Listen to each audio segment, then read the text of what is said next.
Admirers call it homage, critics call it imitation. Either way, the comparison machine never powers down. Even a video filmed in a tunnel in Paris, a city forever tied to Diana's story, became another lightning rod. Some viewers saw nothing unusual, others called it tone deaf. Context became controversy, and at a trophy presentation, a small repositioning moment on stage turned into another viral clip. Was it choreography confusion or spotlight strategy? The internet chose its sides within minutes. One thing is certain, every appearance becomes a Rorschach test. Compassion to one viewer is calculation to another. Warmth to one person looks rehearsed to someone else. The camera doesn't just capture images, it captures interpretations. And when it comes to Meghan, interpretations come fast, loud, and relentless, turning seconds into scandals and gestures into global debates. Because here's the twist nobody can ignore. At some point, it stopped being about what she was doing and Shocking truth about Meghan Markle's so-called cookie queens is being revealed after a disappearance at the Sundance Film Festival. I thought she behaved so badly, and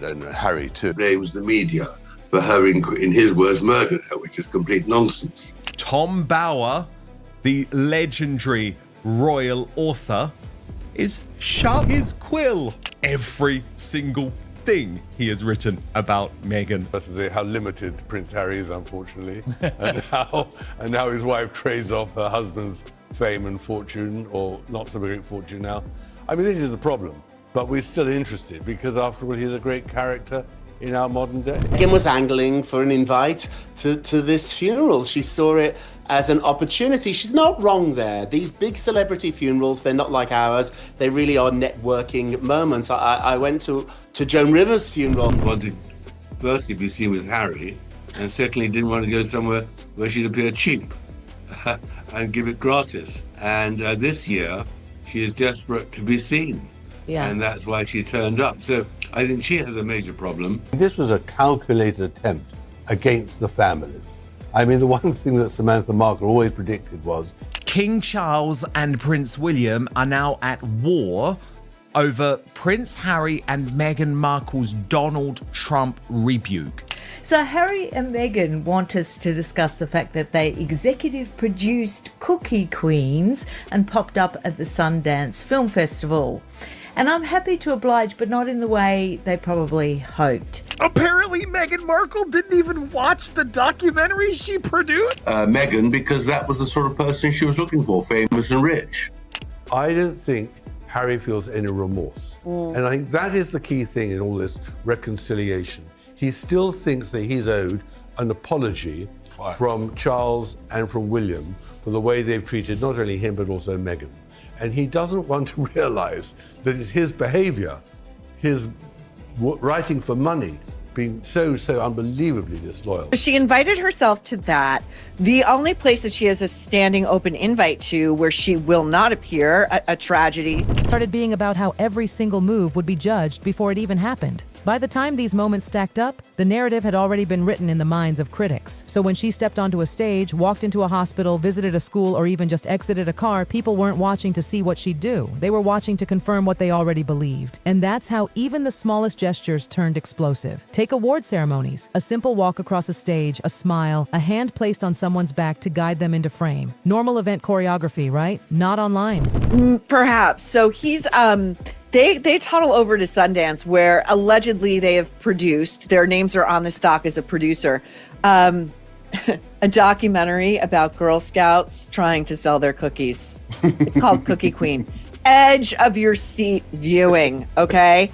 Now, there are reports, the Daily Mail has, that the Sundance screening had rows and rows and rows of empty seats, while the Sussex squad, those nebulous 10 fans out there, claim that it was a standing room only, sold out screening, because who doesn't want to watch a bunch of 8-year-olds trying to sling some cookies over at the local Stop and Shop? Online, that becomes controlling. That becomes spotlight stealing. That becomes a slow motion clip replayed with dramatic captions and millions of views. Body language analysts crawl out of nowhere. Lip readers suddenly appear. Everyone becomes an expert in intention. Then there are the moments where she stands slightly in front during group photos. In any other setting, that's just positioning. With her, it becomes proof of ego, proof of strategy. Hear about the truth of the film that she is promoting, given that she decided to buy it without actually having anything to do with its production. But of course, Meghan's behavior towards the children themselves is also being exposed. Look at this. from the red carpet, where she really did prove that she don't like these children. She's not at all interested about being around these children. And actually what she likes is the very quick pose for a selfie. Proof that every inch of space is calculated. Never mind that photographers shout instructions constantly. Never mind that public events are chaotic. The frame freezes and the verdict is delivered. Even candid laughter gets questioned. If she laughs too big, it's called fake. If she smiles softly, it's called forced. If she looks serious, she's cold. If she looks emotional, she's performing. There is no neutral setting anymore. Film folks who are there working, and they went to this screening, and they said when it started, and it's a small theatre, this is not Radio City, this is a small theatre. When it started, there was about 150 empty seats. As the movie progressed, I think ushers or people were pushed in to try and make it look a little less embarrassing, but there still was about 60, 70 seats. What's really unusual is that anyone that's been to Sundance knows that these theatres are packed for the 2 weeks, for the time that the festival is on. It's really hard to get a ticket. So there are often lines outside of screening rooms, well before. Only interpretations stacked on top of interpretations until the original moment is completely buried. And the fashion? Oh, that's a whole separate courtroom. If she dresses casually, critics say she's trying too hard to be relatable. If she dresses elegantly, she's accused of trying to look superior. Heels are wrong, flats are wrong, designer is wrong, affordable is calculated. The outfit isn't clothing anymore, it's messaging. Every sleeve length becomes symbolism. Every color choice becomes a statement. Sometimes a dress is just a dress, but not when the internet smells a storyline. Then come the slow motion compilations, clips stitched together to build a character arc. The wave that lasted a second too long, the hug that looked slightly angled, the glance toward a camera lens. On their own, they mean nothing. Together, with dramatic editing and ominous music added by commentators, they look like evidence in a documentary nobody asked for. And here's the wild part. Once that perception hardens, reality doesn't stand a chance. Because now, even genuine charity work gets filtered through suspicion. If she visits a community center, people ask where the cameras are. If there are no cameras, people ask why there's no coverage. If she speaks, it's scripted.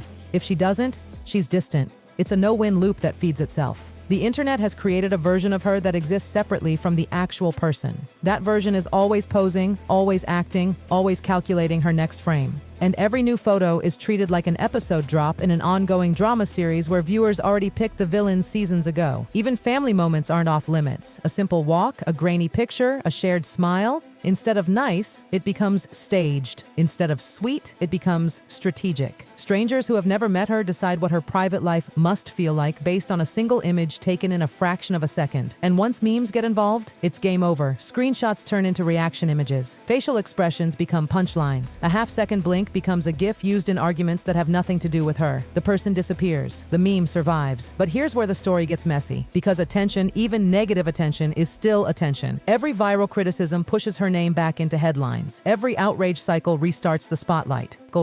Some people chase fame, others seem to chase the camera. And when the flash goes off at the wrong moment, the internet never forgets. That's the storm that seems to follow Meghan Markle wherever a lens appears. Not just appearances, not just red carpets, moments, sensitive ones, emotional ones. The kind where timing is everything.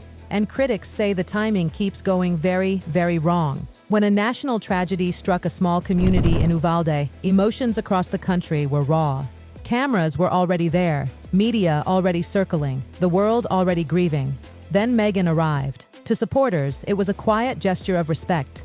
To critics, it looked staged, solemnity colliding with optics. Photos surfaced of her laying flowers, head bowed, cameras nearby, and online debates exploded. Was it compassion? Was it PR? Or was it just another moment the internet decided to turn into a battlefield? And that was just the beginning of the photo op discourse. Because once people start watching closely, they watch everything. At a public event, a quick snapshot with a young attendee in a wheelchair should have been heartwarming. Instead, online commentators argued the interaction looked rushed and awkward, like a moment grabbed instead of shared. Some said it felt impersonal. Others said critics were reading too much into a single frame. But in the age of freeze frames and viral threads, one still image can turn into 1,000 accusations. Then came the internet detectives. A family photo posted online triggered wild speculation. Angles, shadows, hand positions. Was the image edited? Was it just a weird camera perspective? No one could agree. But the rumor mill didn't need agreement. It just needed engagement. And engagement, it got.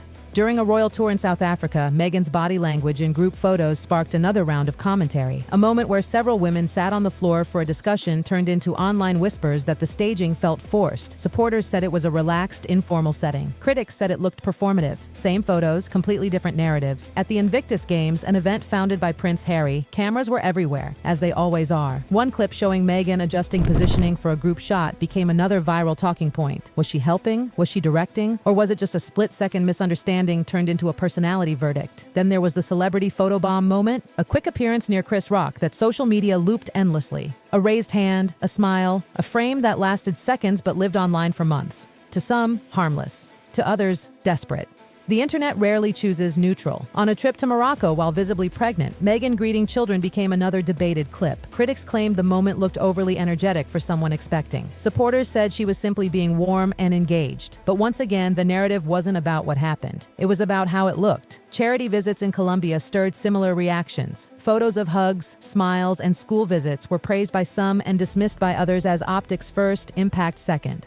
The harshest critics labeled it performative philanthropy. Her defenders called it visibility for important causes. Same event. Two completely different realities. Even disaster site visits in Los Angeles during wildfire recovery efforts weren't spared. Images of Meghan speaking with families drew both gratitude and suspicion online. Was she helping quietly, or was the camera too conveniently present? In the court of public opinion, intention is always on trial. Then came the classroom visit moment. Meghan and Harry surprising students during a school appearance. Kids looked surprised, teachers looked organized, photos were taken. Supporters saw encouragement, critics saw disruption. The smiles in the pictures didn't stop the arguments in the comments. Family photos added fuel too. After years of intense privacy around their children, a rare shared image triggered speculation about staging, body language, even wardrobe choices. The internet analyzed everything from sleeve lengths to facial expressions like it was solving a mystery instead of looking at a family snapshot. A walkabout hug with a young woman later resurfaced online when fans noticed she had previously met Meghan elsewhere. Innocent coincidence? Prearranged familiarity? No proof, just theories. But theories are the internet's favorite currency. Even fashion choices at sporting events became evidence in the court of vibes. High heels at athletic venues, tailored outfits where casual was expected. To some, it was simply her style. To others, it screamed camera ready. And then there's the comparison that never dies. The shadow of Princess Diana. A photo shoot for Harper's Bazaar reignited claims that Meghan borrows visual cues from Diana's iconic looks. It becomes a strange loop where the very people accusing her of chasing cameras are the ones keeping the cameras pointed. It raises an uncomfortable question nobody really wants to answer. Is she creating these moments, or is the audience creating them for her? Because in the modern fame machine, perception spreads faster than proof. A narrative repeated enough times starts to feel like fact. A clip watched without context becomes the truth. And once millions believe they've figured someone out, every new image is just confirmation bias dressed up as analysis. That's why these photo op debates never die. They don't need resolution. They just need another frame, another angle, another half-second expression to dissect. And through it all, the camera keeps flashing. Not because the world can't look away, but because it won't. Every entrance becomes a headline. Every exit becomes a theory. Every smile becomes a debate. And somewhere between compassion and calculation, authenticity and performance, a person gets flattened into pixels and opinions. Maybe some moments were misjudged. Maybe some were poorly timed. Maybe some were completely innocent and simply caught in the wrong narrative storm. But once the label sticks, staged, thirsty, performative, it follows like a shadow no lighting adjustment can erase. So now, when she steps into view, the photo is already controversial before it's even taken. And the flash? It doesn't just capture an image anymore. It ignites another trial in the court of public opinion, where every gesture is evidence, every smile is suspect, and the verdict is decided long before the shutter clicks.